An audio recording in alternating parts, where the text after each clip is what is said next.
तो हम लोग आ गए एक नए वीडियो पे और आज हम लोग देखने वाले बायोलॉजी का बहुत इंपॉर्टेंट ऑब्जेक्टिव क्वेश्चन। मैं बता दूं कि आज का ये लेसन बहुत इंपॉर्टेंट है क्योंकि इस लेसन से 6 से 7 ऑब्जेक्टिव क्वेश्चन हर साल एग्जाम में देखे गए हैं।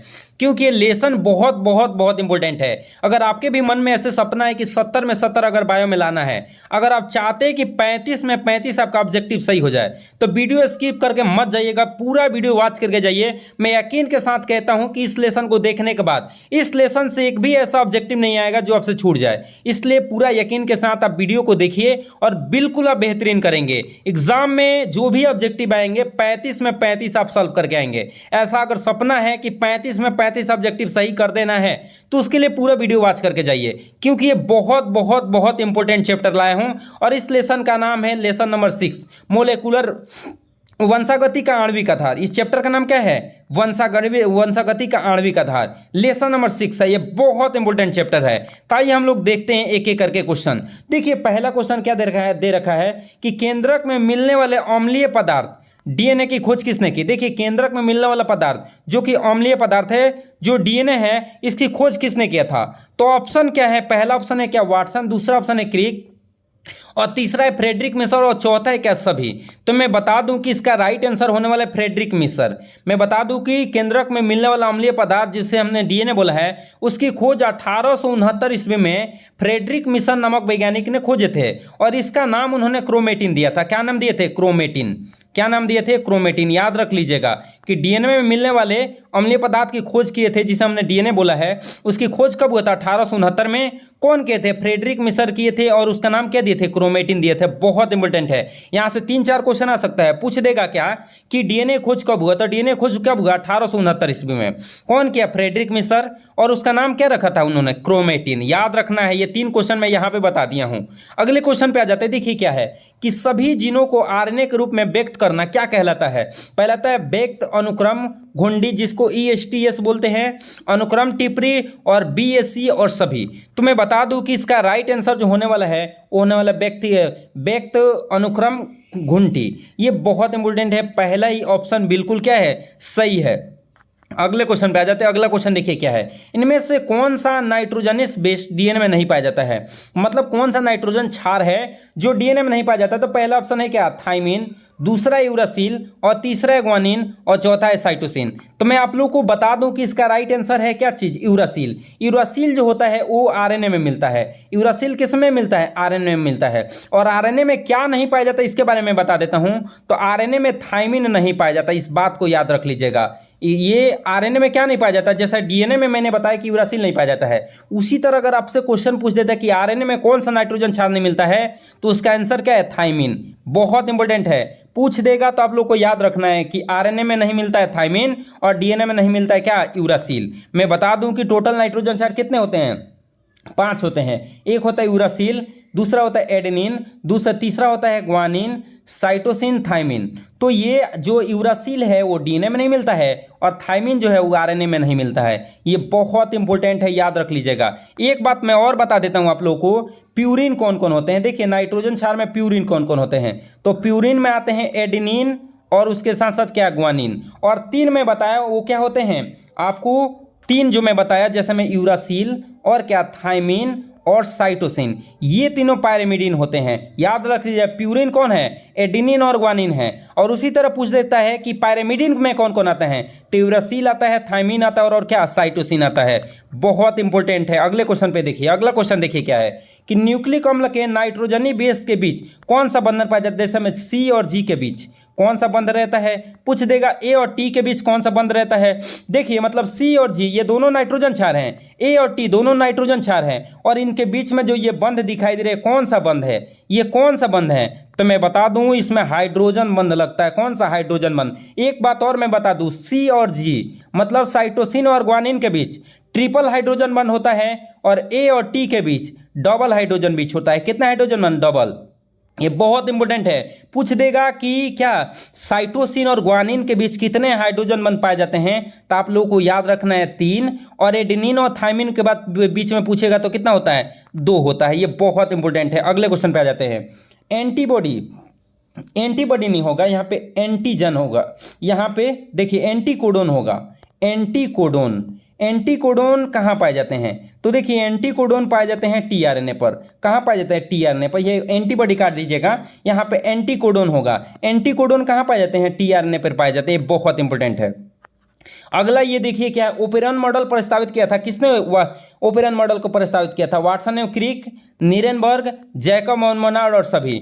तो मैं बता दूं कि जैकब और मोनार्ड नामक वैज्ञानिक ने ओपेरन मॉडल को दिया था। और ये वाटसन ने क्रिक देख क्या देते? डीएनए के हेलिक्स मॉडल, मतलब क्या उन्होंने द्विकुंडली संरचना के बारे में वाटसन और क्रिक ने 1953 ईस्वी में क्या किए थे? बताए थे। और जैकब और मोनार्ड नामक वैज्ञानिक ने ओपेरन मॉडल को क्या किए थे? दिए थे। याद रख लीजिएगा। अगले क्वेश्चन पे आ जाते हैं। अगला क्वेश्चन देखिए क्या है कि सबसे अधिक तथा सबसे कम जीन वाले गुणसूत्र इनमें से कौन है? तो मैं बता दूं गुणसूत्र, देखिए ऑप्शन पहला क्या है? गुणसूत्र 21 और वाई, गुणसूत्र 1 और एक्स, गुणसूत्र 1 और क्या? ये गलती दिया है। तो मैं बता दूं इसका राइट आंसर जो होने वाला है ये तीसरा होगा। गुणसूत्र नंबर एक होगा और वाई होगा। वाई गुणसूत्र, गुणसूत्र नंबर 1 और गुणसूत्र नंबर वाई। गुणसूत्र नंबर ए पर 2968 जीन पाए जाते हैं और इस पे कितना जीन पाया जाता है? 231। याद रख लीजिएगा। आपसे क्वेश्चन क्या पूछेगा कि सबसे अधिक जीन किस गुणसूत्र पर पाया जाता है? तो गुणसूत्र नंबर 1 पे सबसे अधिक गुणसूत्र मिलता है। कितना मिलता है? 2968 गुणसूत्र मिलता है। और सबसे कम गुणसूत्र पूछेगा तो वाई पे मिलता है 231। याद रख लीजिएगा। सबसे ज्यादा गुणसूत्र वाई पे 1 पे, जिसमें 2968, और सबसे कम किस पे? वाई पे 231। याद रख लीजिए। बहुत बहुत बहुत इंपॉर्टेंट है। अगले क्वेश्चन पे अगले देखिए क्वेश्चन क्या दे रखा है। अगला क्वेश्चन है निम्न में से कौन सा मोबाइल आनुवंशिक पदार्थ है? खंडित जीन, जंपिंग जीन, ट्रांसपोजोन और बी और सी। ए देखिए बी और सी दोनों। तो इसका राइट आंसर होगा तीसरा, ट्रांसपोजोन होगा। अगले देखिए क्या है कि आरएनए से जो डीएनए बनता है उसे क्या कहते हैं? तो आरएनए से जो डीएनए बनता है, पहला option B DNA, Z DNA, C DNA, ribosomal DNA. तो मैं बता दूं कि आरएनए से डीएनए जो बनता है उसको हम लोग बी डीएनए बोलते हैं। क्या बोलते हैं? B DNA. अगले क्वेश्चन पे आ जाइए। अगला क्वेश्चन में बहुत इंपॉर्टेंट है। डीएनए के न्यूक्लियोटाइड की व्यवस्था को किसके द्वारा देखा गया था? इलेक्ट्रॉन माइक्रोस्कोप, एक्सरे क्रिस्टलोग्राफी और प्रकाश माइक्रोस्कोप और सभी। तो इसका राइट जो आंसर होने वाला है वो है बी नंबर, मतलब एक्सरे क्रिस्टलोग्राफी से न्यूक्लियोटाइड की व्यवस्था को क्या किया गया था? देखा गया था। ये बहुत इंपॉर्टेंट है, याद रख लीजिएगा। अगला क्वेश्चन देखिए क्या है। आनुवंशिक कूट में कितने कूट पाए जाते हैं? 64, 16, 32, 4। तो मैं इसका राइट आंसर मैं बता दूं तो इसका राइट आंसर 64। इसका राइट आंसर क्या होने वाला बाबू? इसका राइट आंसर होने वाला 64। एक बात मैं बता देता हूं कि 64 कोडोन में से 61 कोडोन ही अमीनो अम्ल कोड करता है और जिसमें से 3 नहीं करता है, जो समापन का काम करता है, मतलब प्रोटीन 61 ही बनाएगा और 3 नहीं बनाता। उसका नाम है UAA, UAG और UGA। ये तीनों क्या हैं? ये समापन कोडोन है जो प्रोटीन के निर्माण की प्रक्रिया को खत्म करते हैं। और प्रोटीन का निर्माण कितने कोडोन करते हैं? 61 कोडोन ही करते हैं।